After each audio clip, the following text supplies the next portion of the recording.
আমার একটা ছোট্ট ভাই ছিল। সে ক্লাস ৬ষ্ঠ শ্রেণীতে পড়ে। সে আমাকে প্রায় বলতো, আপু, আমি তোমাকে বিয়ে করতে চাই। তার মুখের সব কথা শুনে আমি বলেছিলাম, এ হয় না। তারপর একদিন রাতে হোটেলে নিয়ে যা করেছিলাম তা যদি জানতে চান তাহলে গল্পটি মনোযোগ দিয়ে শুনুন। হ্যালো বন্ধুরা, কেমন আছো তোমরা সবাই? আমি তোমাদের সবার প্রিয় কেয়া আপু তোমাদের জন্য নিয়ে এলাম একটা নতুন গল্প। আজকের গল্পটা শুনলে তোমাদের 100% হাত নাড়াতে হবে। প্রতিদিন নিয়মিত গোপাগপির গল্প পাওয়ার জন্য আর আমার সাথে কথা বলতে চাইলে আমার চ্যানেলটি সাবস্ক্রাইব করে নোটিফিকেশন বেলটি অল করে রাখুন। তো গল্পটি শুরু করা যাক। আমার নাম সুমাইয়া। বাবা মায়ের আদুরে একমাত্র মেয়ে আমি। আমার পরিবারের 2 ভাই 1 বোন। আমার বড় ভাইয়ের নাম আবুল আর ছোট ভাইয়ের নাম শিমুল। আমি কলেজে 2nd ইয়ারে পড়ি। আমার বয়স 20 বছর। আমার লাইফ আর 10টা মেয়ের মতো স্বাভাবিক না। অনেকেই বাজে মন্তব্য করতে পারেন। কিভাবে বিচার করবেন সেটা আপনাদের ইচ্ছা। আমি কলেজের 1st ইয়ারে পড়ি। আমার ছোট ভাই শিমুল মাত্র ক্লাস 6ষ্ঠ শ্রেণীতে পড়ে। শিমুলকে আমি ছোটবেলা থেকে অনেক স্নেহ করতাম। শিমুলকে আমি বোকা ভাবতাম, কারণ ও সবসময় বোকা হয়ে থাকত। আমরা 2 জন একই রুমে থাকি। শিমুল ভূতের গল্প পছন্দ করে। শিমুল যখন ছোট ছিল তখন আমি ওকে ভূতের গল্প পড়ে শোনাতাম। শিমুল ভূত এবং ভূতের গল্প ভয় পায়। শিমুলকে যখন ভূতের গল্প শুনতাম তখন গল্প শুনে ভীষণ ভয় পেত, কিন্তু তারপরেও গল্পগুলো শুনতে। কলেজে ওঠার পর আমার মনটা সব সময় অস্থির হয়ে থাকত। কলেজের ছেলেগুলো সবসময় আমার পিছনে লেগে থাকত। আমি কাউকে পাত্তা দিতাম না, কারণ আগে মনে করতাম আমার পরিবারের সবাই খুব সম্মানিত। আমার উচিত আমার পরিবারের সম্মানটা ধরে রাখা। একদিন শিমুল কোনো এক ভূতের ছবি দেখে মোবাইলে মুভি দেখেও ভীষণ ভয় পায়। এতটা ভয় পায় যে নিজের বিছানায় একা ঘুমাতে ভয় পাচ্ছিল। শিমুল আমার কাছে এসে রিকোয়েস্ট করে যাতে আমি ওর সাথে গিয়ে ঘুমাই। আমি প্রথমে ওকে নিয়ে খুব হাসাহাসি করি, কিন্তু আমি দেখি ও সত্যিই ভয় পেয়েছে। কিছুতেই একা ঘুমাতে যাবে না। কিছু উপায় না পেয়ে আমি ওর সাথে শুতে গেলাম। আমার উদ্দেশ্য ছিল এই যে শিমুল ঘুমিয়ে পড়লে আমি নিজের বিছানায় ফিরে আসে। অনেকক্ষণ হয়ে গেলে আমি ভাবলাম শিমুল ঘুমিয়ে পড়েছে। নিঃশব্দে ওর বিছানা ছেড়ে নিজের বিছানায় চলে এলাম। কিছুক্ষণ পর শিমুর ঘুম থেকে উঠে বসে। আমি দৌড়ে নিজের বিছানায় ছেড়ে ওর কাছে গেলাম। ভয়ে চিৎকার করছে। আমি শিমুলকে বললাম, কি হয়েছে তোর? শিমুল বলল, আপু, তুমি আমাকে রেখে অন্য রুমে চলে গেলে কেন? আমি একা একা থাকতে ভয় পাই। তাছাড়া আমি ভূতকে বেশি ভয় পাই। ও কান্না করা শুরু করেছে। আমি শিমুলকে সান্ত্বনা দিয়ে বললাম, লক্ষ্মী ভাই আমার, তুই আর কাঁদিস না। আমি কথা দিলাম কাল থেকে তুই আমার রুমে একসাথে ঘুমাবি। সত্যি বলছো আপু? কাল থেকে আমি তোমার রুমে ঘুমাব? হ্যাঁ, সত্যি বলছি। আমার ভাই একা একা রুমে ভয় পেয়ে কষ্ট পাবে, এটা আমি চাই না। আমি বুঝতে পারলাম ও ভীষণ ভয় পেয়ে আছে। আমি কোনো উপায় দেখলাম না। শিমুলের পাশে শুয়ে পড়লাম। শিমুল কিছুক্ষণ পরেও চিন্তা করে উঠল। আমি বললাম, কি হয়েছে শিমুল? শিমুল বলল, আপু, আমি ভূতের স্বপ্ন দেখেছি। শিমুল তখন ভয় পেয়ে গেল। আমি বললাম, আমি তো তোর পাশে আছি। শিমুলকে আমি যতখানি বোকা ভেবেছিলাম আসলে সে ততখানি বোকা না। এখন থেকে প্রতি রাতে শিমুল আমার রুমে ঘুমায়। একদিন রাতে শিমুল আমাকে এমন একটা কথা বলল যা শোনার পর আমার দম বন্ধ হয়ে আসছিল। ও আমাকে বলল, আপু, তুমি অনেক সুন্দর। আপু, আমি তোমাকে বিয়ে করতে চাই। আমি বললাম, বোকা, তুই এসব কি বলছিস? আমরা বিয়ে করতে পারবো না। কেন আমরা বিয়ে করতে পারবো না? আমি বললাম, কারণ আমরা ভাই বোন। শিমুল জিজ্ঞেস করুন, ভাই বোন হলে কেন বিয়ে করতে পারবে না? আমি বললাম, যাদের মাঝে রক্তের সম্পর্ক আছে তারা একে অপরকে বিয়ে করতে পারে না। ধর্মে নিষেধ আছে, না মানলে পাপ হয়।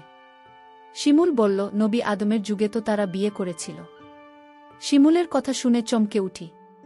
শিমুলকে জিজ্ঞেস করি, কে বলেছে এসব? শিমুল বলল, ওকে কেউ বলেনি। ও নিজে অন্য একজনের কাছ থেকে জেনেছে। শিমুল আমায় বলল, আপু, যদি বিয়ে করতে না পারো তাহলে আমি তোমার কাছে একটা কিছু চাইব। আমি বলেছিলাম, কি চাইবি বল? আমার কাছে থাকলে অবশ্যই তোকে দিব। শিমুল বলল, আপু, আছে তোমার কাছে, তুমি প্রমিস করো দেবে। আর যদি তোমার কাছে না থাকে তাহলে আমার কোনো আপত্তি নেই। আপু, আরও একটি কথা বলতে চাই তোমায়। তুমি কি জানো, আবুল ভাই প্রতিদিন রাতে মায়ের ঘরে যায় এবং কি করে তা কি তুমি জানো? আমি শিমুলের প্রতিটা কথা শুনে আমার বিরক্ত বোধ লাগছে। আমি শিমুলকে বললাম, আবুল প্রতিদিন রাতে মায়ের ঘরে গিয়ে কি করে বলতো? তখনও যা বলল আপু বাবা মায়ের সাথে যা করে দাদাও তা করে। আমি বললাম, তুই কিভাবে দেখলি? আমি আপনাকে বললাম তোমার বিশ্বাস হচ্ছে না। আমি ওর কথা বিশ্বাস করতে পারছি না। কারণ আমার সাথে কখনো মিথ্যা বলেনি। কিন্তু নিজের চোখে না দেখলে বিশ্বাস করা যাচ্ছে না। আজ বাবা বাড়ি নেই।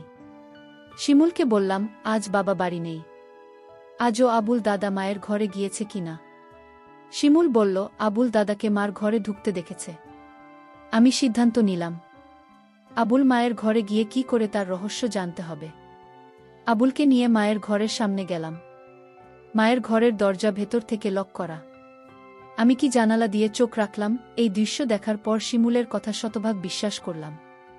শিমুল আমাকে বল, মা আর দাদা এই ঘরে কি করে?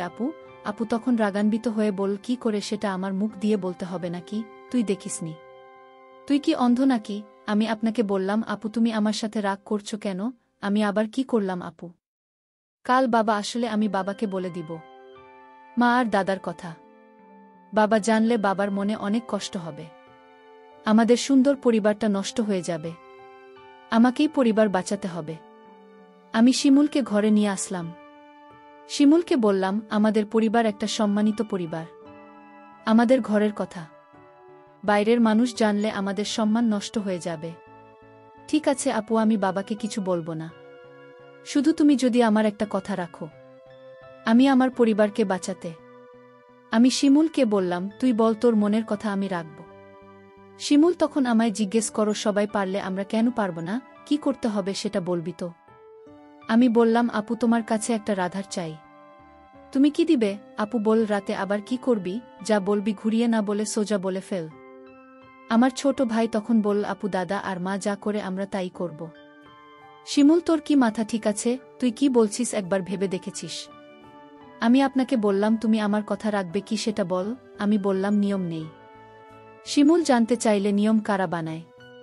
আমি বললাম, বোরা। শিমুল বল, বাবা সবার বর। শিমুল বাবাকে বলে নিয়ম বানাবে। শিমুলকে বাবার কাছে যাওয়া থেকে আটকাতে হবে। কিন্তু শিমুলকে কোনোভাবে বোঝানো যাচ্ছে না। আমি ভাবলাম, শিমুল খুব বড় নয়, সবে ক্লাস 6ষ্ঠ শ্রেণীতে পড়ে। তাছাড়াও বোকা, মান সম্মান বিষয়ে তার কোনো জ্ঞান নেই।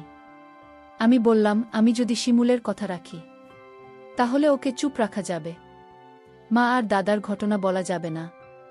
আমি বললাম, সীমন্তর কথায় আমি রাজি, তবে একটা শর্ত আছে। শিমুল বলল, কি শর্ত আপু? আগামী মাসে বাবা মা আমাদের পরিবারের সবাই ঘুরতে যাব চট্টগ্রাম। আর যেদিন আমরা চট্টগ্রাম যাব সেদিন তোর ইচ্ছা পূরণ করব। আমি বললাম, ঠিক আছে। আমি সেই অপেক্ষায় রইলাম। 1 মাস পর বাবা আর মা আমাদের সবাইকে ডেকে বললেন তারা চট্টগ্রাম যাবেন ঘুরতে। তাই আমাদের সবাইকে জানিয়ে দিলেন। আমি বাবার কথা শুনে আমার অনেক ভালো লাগছে। এতদিন পর আমার মনের ইচ্ছা পূরণ হবে। আজকের মতো আমি খুশি কোনোদিন হয়নি। আমরা চট্টগ্রামের উদ্দেশ্য করে রওনা দিলাম। তারপর চট্টগ্রামের এক হোটেলে গিয়ে আমাদের পরিবারের সবাইকে নিয়ে উঠলাম। শুধু 2টা রুম ভাড়া নিতে পারলেন। বাবা আর মা নিজেদের জন্য একটা রুম নিলেন, আর আমাদের 3 ভাই বোনের জন্য অন্য রুমটা দিলেন। আমরা সারাদিন চট্টগ্রামের দর্শনীয় স্থান ঘুরলাম। সন্ধ্যায় ক্লান্ত হয়ে হোটেলে ফিরলাম। ফ্রেশ হয়ে খাওয়া দাওয়া সেরে যে যার রুমে চলে গেলাম ঘুমানোর জন্য। রুমে 2টা ডাবল বেড ছিল। একটাতে আমি শুধু, আমার অন্যটাতে শিমুল আর আবুল দাদা। আমরা সবাই ক্লান্ত ছিলাম, তাই বিছানায় শুতে চোখে ঘুম চলে এলো। আবুল দাদা ঘুমিয়ে গেছে, আমার ঘুম ধরেছে। এমন সময়ে শিমুল আমার কাছে চলে এল। আমি কোথায় শুভ? আমার তো আবার ভূতের ভয় লাগে। আমি বললাম, তাহলে আমার পাশে এসে ঘুমাতে। বাইরে বৃষ্টি হচ্ছিল। পরিবেশটা ঠান্ডা ঠান্ডা ছিল। আমি আর শিমুল এক বেডে শুয়ে পড়লাম। রাত যখন গভীর হল, আমি আপুকে কানে কানে বললাম, আপু আমার কথাটা মনে আছে তো? আপু বলল, মনে আছে। আপু বলল, এখন চুপচাপ ঘুমিয়ে পড়ো। আমি আপনাকে বললাম, আপনি ঘুমালে হবে। তাহলে তুমি যে আমায় কথা দিয়েছিলে তার কি হবে? আপু বলল, শোন, আজ তো পাশের বেডে আবুল দাদা শুয়ে আছে। বড় ভাই যদি জেগে যায় তাহলে সমস্যা হবে। আমি আপনাকে বললাম তাহলে এখন কি উপায়? আপু বলল, তুই চিন্তা করিস না, কালের একটা ব্যবস্থা করব। আপু, কাল কি ব্যবস্থা করবে? আজ পারলেন না, এখন তুমি বলছো কাল পারবে। আমি তোরে কথা দিলাম তুই একদম ঠান্ডা মাথায় ঘুমা, দেখি আমি সকালে কি করি। তারপর সকাল হলো। আমার একটা রেস্টুরেন্টে গিয়ে সবাই খাবার খেতে বসলাম। খাওয়া দাওয়া সেরে আমি মাকে ডাক দিয়ে বললাম, মা, আজ এক রুমে আবুল দাদাকে নিয়ে থাকতে পারব না। আপু মাকে বুঝিয়ে বল, মা, কাল রাতে আবুল দাদা এমনভাবে নাক ডাকা শুরু করেছিল, আমরা সারা রাত ঘুমাতে পারিনি। আমার আর শিমুলের জন্য আলাদা একটা রুমের ব্যবস্থা করে দাও। আবুল দাদা বলল, আমি মিথ্যা কথা, আমি কখনো নাক ডেকে ঘুমাইনি। আবুল দাদাকে আমি বললাম, না, আপনি ঠিকই বলেছেন, দাদা রাতে প্রচুর নাক ডাকে, আমিও সারা রাত ঘুমাতে পারিনি। আমার খুব ভয় করে, তার চেয়ে বরং আমাদের অন্য একটা রুমের ব্যবস্থা করে দাও। বাবা বলল, ঠিক আছে, তারা যখন এত করে বলছে তাহলে তাদের জন্য আলাদা একটা রুমের ব্যবস্থা করে দিলে ভালো হয়। আমি বাবার কাছে গিয়ে বললাম, অনেক অনেক ধন্যবাদ বাবা। বাবা তখন আমার আপুর জন্য আলাদা একটা রুম ভাড়া নিল। আমরা সবাই রাতের খাবার খেয়ে প্রত্যেকের রুমে গিয়ে শুয়ে পড়লাম। আমি আর আপু আলাদা একটা রুমে গিয়ে শুয়ে পড়লাম। রুমের বেডে এত ছোট ছিল যে দুজন থাকা খুব কষ্ট হচ্ছিল। হঠাৎ দেখলাম আপনি ঘুমিয়ে গেল। আমি আপুকে ডাক দিয়ে বললাম, এই আপু, তুমি ঘুমিয়ে গেলে? আমি আপুকে জোরে জোরে ডাকতে লাগলাম। আপু আমার কথা শুনছে না। আমি রাগান্বিত হয়ে আপুকে বললাম, আপু তুমি উঠছ না কেন? কিছুতেই আপু আমার কথা শুনছে না। আমি আপুকে গ্লাস থেকে পানি নিয়ে তার মুখে ছিটা দিলাম, তাও আপু উঠছে না। আমি আপনাকে বললাম, এই আপু, আমি কিন্তু এখনই বাবাকে দাদার ঘটনা সব বলে দেব, তুমি যদি নাও তো। তা ও দেখছি আপু ওঠেনি। আমি ভয় পেয়ে গেলাম, আপনি ঘুম থেকে কিছুতেই জাগাতে পারছি না। আমি আর কোনো উপায় না পেয়ে বাবাকে ডাক দিয়ে বললাম, বাবা, আপুকে এই যে ডাকছি, আপনি তো ঘুম থেকে উঠছে না। বাবা বলল, রাত অনেক হয়েছে, তোর আপন মনে হয় গভীরভাবে ঘুমিয়ে গেছে, যা তুমি শুয়ে পড়ো, সকাল হলে ডাকতে হবে না, এমনিতেই উঠে যাবে। আমি বাবাকে বললাম, বাবা, তুমি বিষয়টা বুঝতে পারছো না।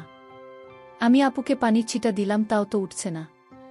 মা তখন আমায় বলল, তুই কি বলছিস? মা তখন আমার সাথে আপুর রুমে আসলো। মা আপুকে ডাক দিল, কোনো সাড়া নেই। মা তখন চিৎকার করে উঠল। মা কান্না করা শুরু করে দিল, আমার মেয়ে আর বেঁচে নেই, ঘুমের ঘরে মরে গেছে, আমার কি সর্বনাশ হয়েছে। সবাই রুমে আসলো আর চিৎকার করে কান্না করতে লাগল। কিন্তু আমার মনে সন্দেহ ছিল না, না, আপু এভাবে মরতে পারে না। আমি এসব ভাবতে ভাবতে আপনার বিছানায় একটা চিঠি লক্ষ্য করলাম। চিঠিটা আমি খুলে পড়তে শুরু করলাম।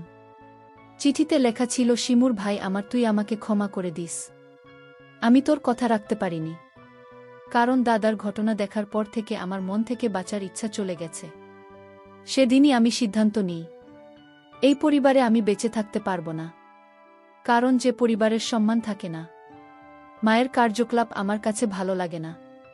আর তোকে আমি মিথ্যা আশা দিয়েছিলাম, কারণ আমি চেয়েছিলাম দাদা আর মায়ের বিষয়টা কেউ না জানুক। কিন্তু তুমি বারবার আমায় বলছিল, তোর কথা যদি আমি না রাখি তাহলে দাদা আর মায়ের কথা তুই বাবার কাছে বলে দিবি। আর আমি কোনো পাপ করতে চাইনি, তার চেয়ে বরং আমি ওপরে চলে যাই। তুই যদি সত্যি তোর আপনকে পরকালে ভালো রাখতে চাস তাহলে দাদা আর মায়ের কথা কিছুতেই বাবাকে বলিস না। আমি আপুর চিঠি লেখা পড়ে আমি চিৎকার করে কান্না করছি আর বলছি, আপু তুমি একবার উঠে আস, আমি আর কোনোদিন তোমাকে কিছু বলবো না। তাও তুমি উঠে দাঁড়াও। কিন্তু মানুষ মরে গেলে কি আর জীবিত হয়? প্রিয় বন্ধুরা, গল্পটি ভালো লাগলে অবশ্যই কমেন্ট করে জানাবেন। আর নিয়মিত এমন আলাদা স্বাদের গল্প শুনতে ভিডিওটিতে লাইক এবং চ্যানেলটিকে সাবস্ক্রাইব করে সাথেই থাকুন। আর হ্যাঁ, নোটিফিকেশন বেলটি অল করে রাখবেন, যাতে পরবর্তী গল্প সবার প্রথমে আপনাদের কাছে পৌঁছে যায়। ধন্যবাদ বন্ধুরা, ধন্যবাদ সবাইকে।